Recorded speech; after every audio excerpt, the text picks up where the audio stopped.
Thank you very much, and thanks for that invitation to speak today. It's a great pleasure to come and talk about some contemporary performance that I think sits between the category of visual arts and performing arts, somewhat liminally, and is interested in the ways that the two forms of artistic production cross over.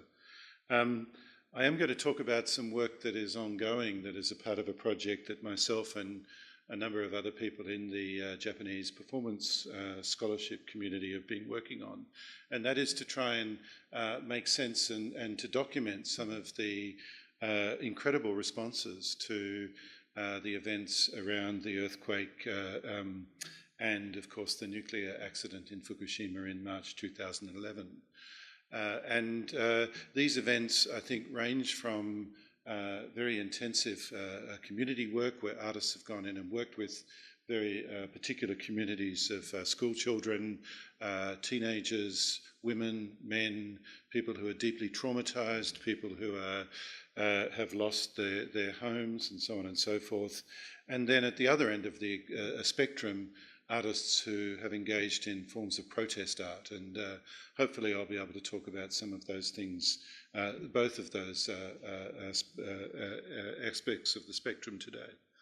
I am talking about artistic practice, which I think in some ways is more interested in intervention than aesthetics, and so I think we're talking about a very activist relationship that art has to society, and so the kind of critique that I'll be making of this art, the kind of way that we engage with the reading of this art, is to talk about the kind of activist interventionist potentials that art has.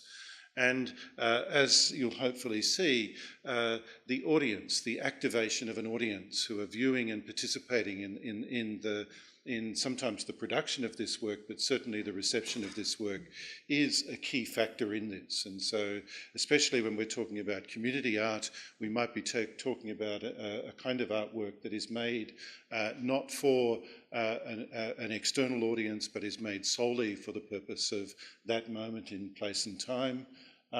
Or we might be talking about some other kinds of interventionist art that are involving audiences in perhaps slightly more confrontational dimensions.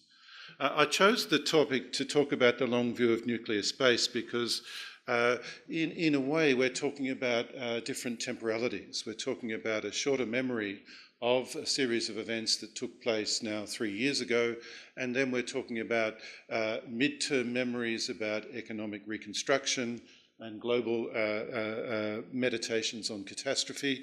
And then, of course, we're talking about a long-term temporality, which is about the durational characteristics of nuclear radiation and how artists can intervene and deal with this very important question, where the tendency is to try and forget, to try and cover over, to try and block out of the imagination, if you like, the presence of this very confronting and pressing problem. So the long-term effects of nuclear contamination are one of the issues, I think, that these artists are really identifying in their work.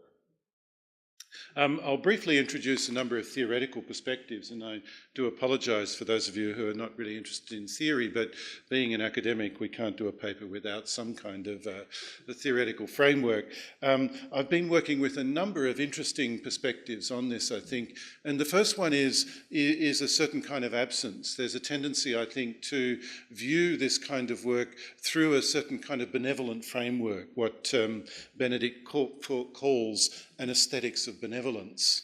And we've seen a number of artworks that have taken place in Fukushima and elsewhere in times of trauma that are essentially about creating a certain kind of generosity of spirit that is informing the kind of interaction of the artwork with the participants who take place in it.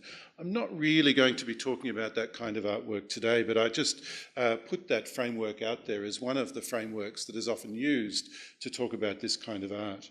Instead, the artworks that I'm talking about are interested in space. They're interested in the space of the disaster, both in terms of it being a real location, and as we'll see, some of the artworks enter and interact with that space very directly, and also that space as a kind of series, a symbolic space, a space that is obviously now empty of human habitation and will be so for perhaps centuries. The exclusion zone around the nuclear reactor cannot be entered without protective clothing, and will not be able to be entered for many, many, many, many years to come. So this spatial imagination, this idea of imagining a certain kind of relationship to space, is something that is done by many scholars, but I've been using the work of Doreen Massey there, who has said that spatial imagination can mark geographical sites with events and artefacts that can contest and extend their meaning. It's a theoretical way of saying that artworks that inhabit and enter and interact with this space do have this capacity to extend and develop and make us think about the meanings of that space. Key to my ideas, however, though, are some writings by a radical ecological theorist named David Fancy, who has coined the term geoperformative to talk about how humans interact with ecological spaces. He's somebody who's involved in the ecological community, and he argues that things like protest events about mining or about the deterioration of our ecological environment, our natural environment, constitute a certain kind of geoperformative event, in the sense that they are performances that are taking place within the context of geographical and geological ways of thinking. And he's put them together, and he argues that these events have the capacity to essentially rebalance and put on the table the question of rebalancing human interactions with the environment. And obviously he's a radical thinker, so he's suggesting that some of these performances might make us productively think about the way that we might more fully rebalance our own relationship with the environment that we're interacting with. The challenge for that, for such a degraded environment, such as an environment that is being contaminated by a nuclear disaster, is almost beyond comprehension.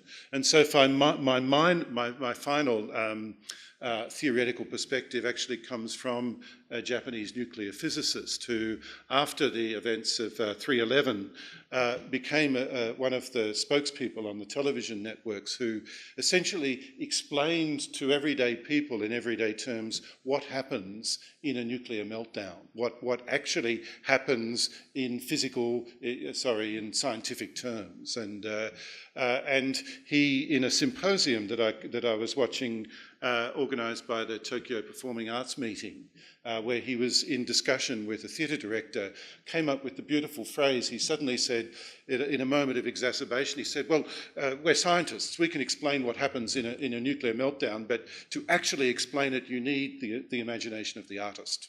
Because, the idea of something melting through the core of the earth is unimaginable in scientific terms. And so it's a slightly apocalyptic kind of image there that I'm working with. I want to introduce you to my first example, a work by a group of a collective named Chimpon, who, as you can see in this image on your right, cut a very kind of contemporary popular culture kind of edge to their artistic practice. And indeed, their practices would sometimes challenge the meaning of art. They do things that constitute video performance artworks, that sometimes constitute a certain kind of culture jamming. And they produce anxiety about the possible acts of cultural exploitation.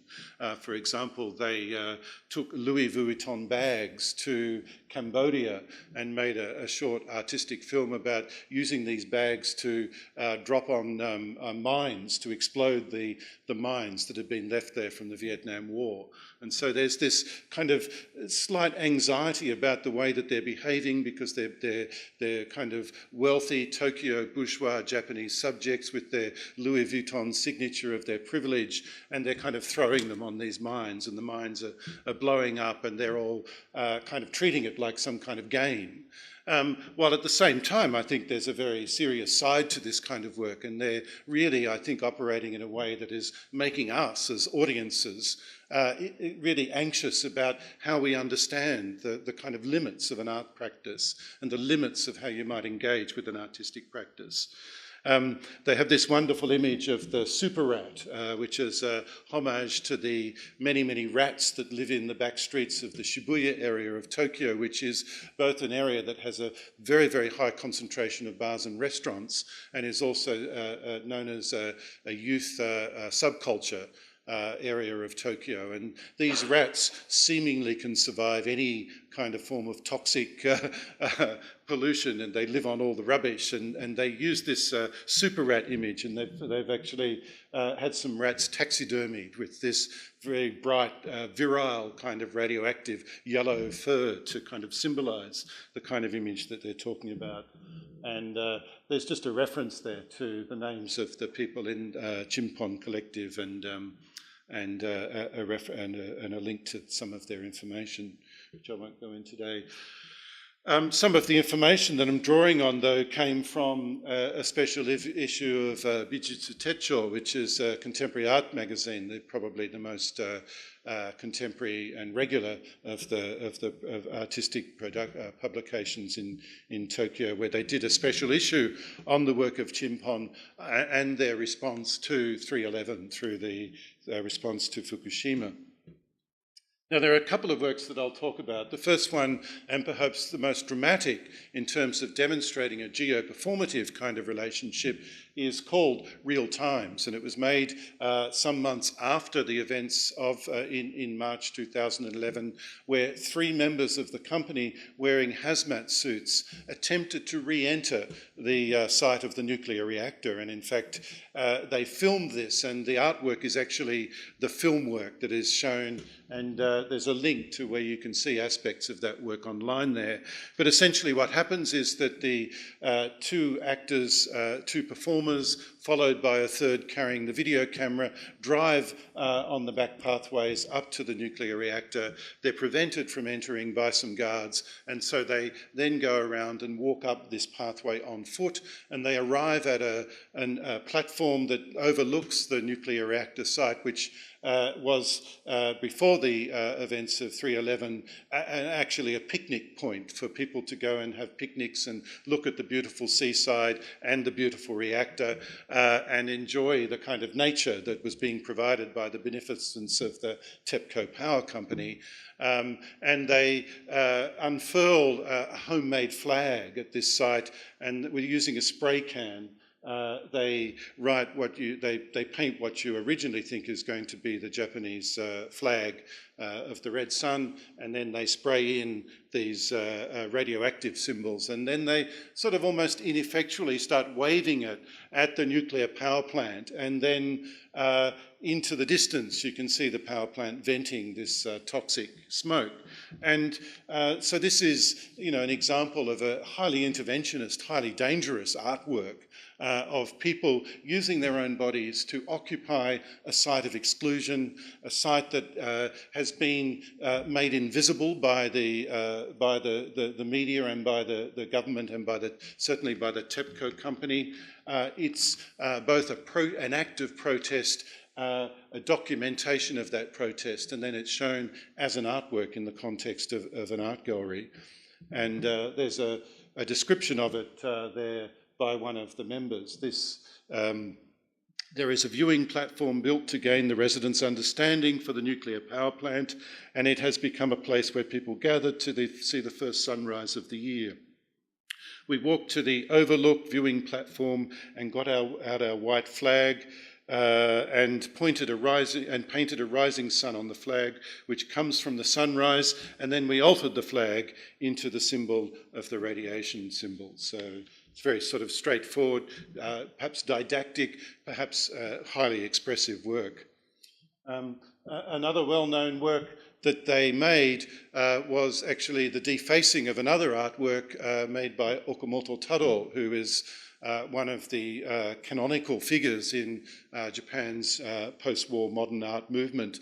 much loved by large sections of the Japanese public for his sculpture that was a feature of the 1970 Osaka Expo, the Tower of the Sun, this white sort of pointy tower with these funny little arms coming out from it, a very large object, sculptural object that is still there remaining in the gardens, which is the site of where the Osaka Expo took place. He curated that expo, which was a very controversial gathering of contemporary artists at the end of this very traumatic decade of the 1960s. Some artists refused to participate because they saw the expo being a highly kind of ideological site of propaganda. Other artists, including many important contemporary artists who cut a very radical sort of perspective in their early identities in the early 1960s, did participate in these in the expo, partly because of this, the kind of, I guess, the cultural power of the figure of Okamoto Taro himself, who was a very important figure. This very large, I've only got a very small section of it here, this very large mural called Myth of Tomorrow was originally commissioned for a hotel foyer in Mexico. And the hotel was never built because the developers went broke, and it was eventually brought to Japan and is installed in the Shibuya railway station along one wall, and it probably goes at least the length of this wall here. It's a very vast anti-war work that can be compared to, I guess, Picasso's Guernica, in the sense that it's a fulsome kind of opposition to war and modernity and all of those kind of things. And Chimpon came along and they made this nice little kind of intervention into the corner of the artwork,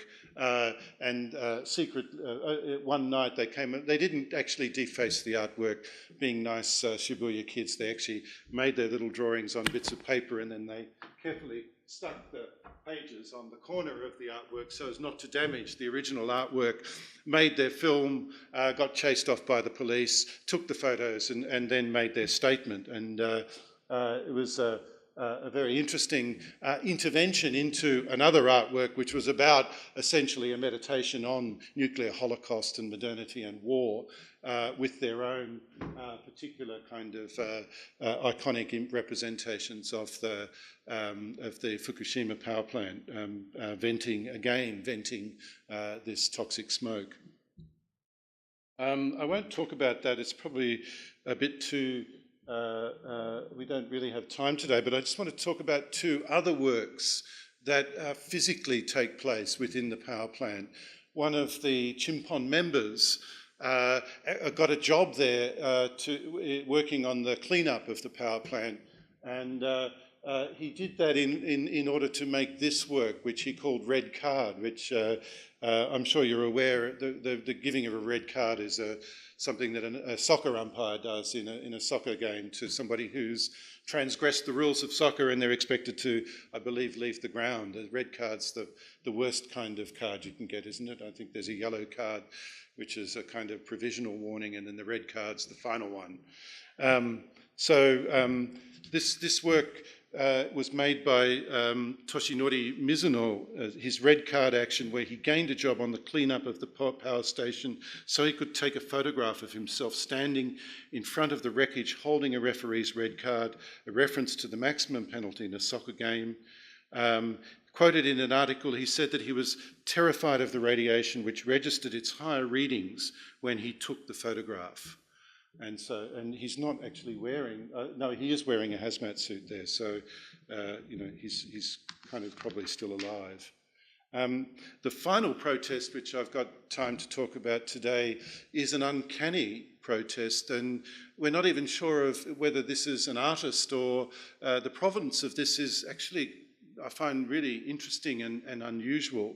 This is a YouTube film that you can actually access, and it's a 15-minute or 20-minute film which features this man here who's, we presume it's a man, we don't really know, and there is it's basically a performance that's done for a surveillance camera at the Fukushima site.